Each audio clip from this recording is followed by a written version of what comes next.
would you describe this election, this campaign as it happens? Well, it's definitely been a different campaign. I mean, just kind of a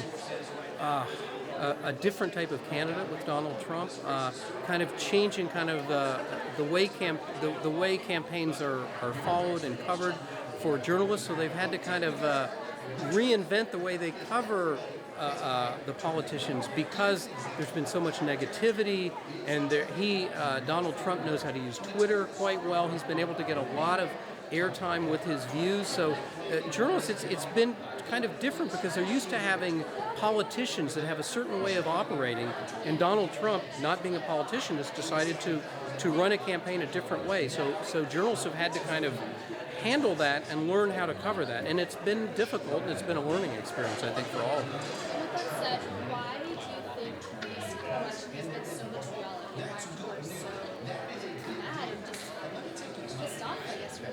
Well, I think there's a lot of things going on, and it's one of the things we talked about at the panel. But an unfortunate part of politics is that politicians know if they attack and demonize their rival, it often works. As much as we don't want to know that, if you demonize your rival, it's effective. So we've had a lot of that between the candidates. We certainly see a lot of that in the commercials. I mean, definitely mostly negative commercials that we get to see. And then also taking away the politicians and the journalists. There's a lot of the public that's just very upset with how things are going. There's a lot of people in this country who feel like government has left them behind, that they've been promised all these things over the decades that hasn't happened.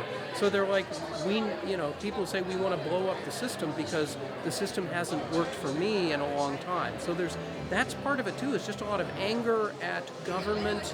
And then journalists get kind of the fallout from that, saying, well, you're the ones covering them, so you should be the ones holding them more accountable. So I think it's kind of a mood in the country that's being captured in this campaign.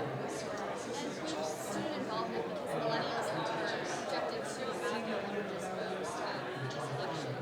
Have you, how being a professor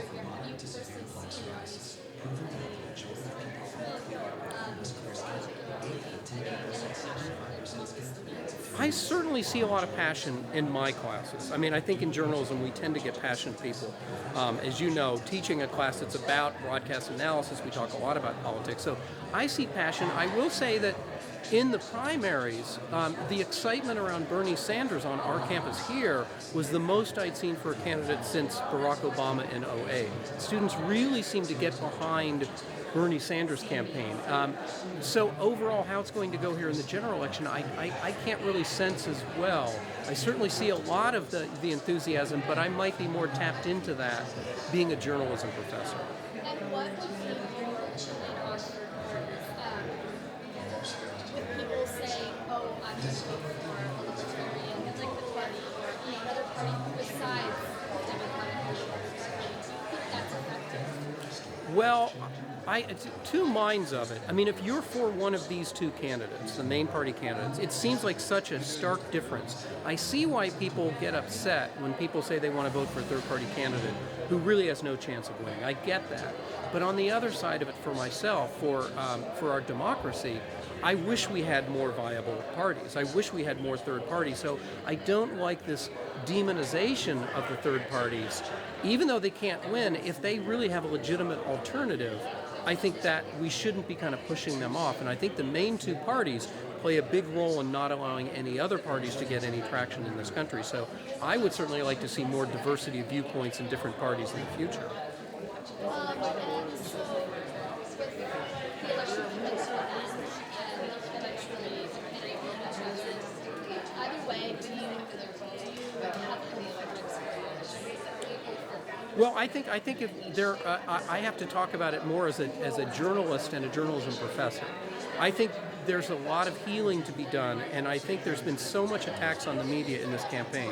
Journalists definitely need the criticism because journalists don't do everything right, but there's been such a demonization of the media and journalists that we have to find ways to get beyond that and try to build some trust back.